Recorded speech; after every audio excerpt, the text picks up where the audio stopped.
వెన్నెల, వైష్ణవి వాళ్ళిద్దరూ కూడా హీరో గురించి మాట్లాడుతూ ఉంటారు. ఇంతలో అక్కడ వరలక్ష్మి అయితే ఆ హీరో మీకు తెలుసా? ఆ హీరోని నేను మీకు పరిచయం చేయాలా అని చెప్పి అంటూ ఉంటుంది. అది విని విష్ణు అయితే ఇలా అంటూ ఉంటాడు, హలో ఆ హీరోని పరిచయం చేయాలంటే కొంచెం తెలిసి ఉండాలి, నువ్వేమనుకుంటున్నావు అని చెప్పి విష్ణు అంటూ ఉంటాడు. అది విని వరలక్ష్మి అయితే సైలెంట్గా ఉంటుంది.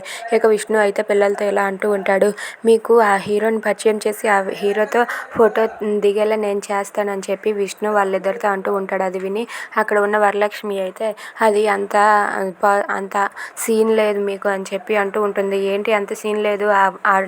ఆ హీరో ఏదో నీకు తెలిసినట్లుగా నాకు తెలియనట్లుగా నేను ఎలాగైనా సరే పిల్లలిద్దరిని తీసుకొని వెళ్ళి ఆ హీరోని పరిచయం చేసి ఆ హీరోతో ఫోటో దిగేలా నేను చేస్తానని చెప్పి విష్ణు అయితే పిల్లల ముందు తనను తాను పొగుడుకుంటూ ఉంటాడు. అది చూసి పిల్లలైతే చాలా హ్యాపీగా ఫీల్ అవుతూ ఉంటారు. ఏంటి, థ్యాంక్ యూ నాన్న, మమ్మల్ని అక్కడికి తీసుకుని వెళ్తానన్నావు కదా అని చెప్పి అంటూ ఉంటారు. ఇక వరలక్ష్మి అయితే అది అసాధ్యం, మీరు ఎలా ఫోటోలు దిగుతారో నేను చూస్తానని చెప్పి వరలక్ష్మి అయితే అనుకుంటూ ఉంటుంది. ఇక విష్ణు మాత్రం మిమ్మల్ని రేపు నేను తీసుకుని వెళ్తాను అని చెప్పి పిల్లలిద్దరికీ మాట ఇస్తాడు. వరలక్ష్మి మాత్రం తన షూటింగ్కి తానైతే వెళ్ళిపోతుంది. If you like this video please like, share and subscribe. Thanks for watching.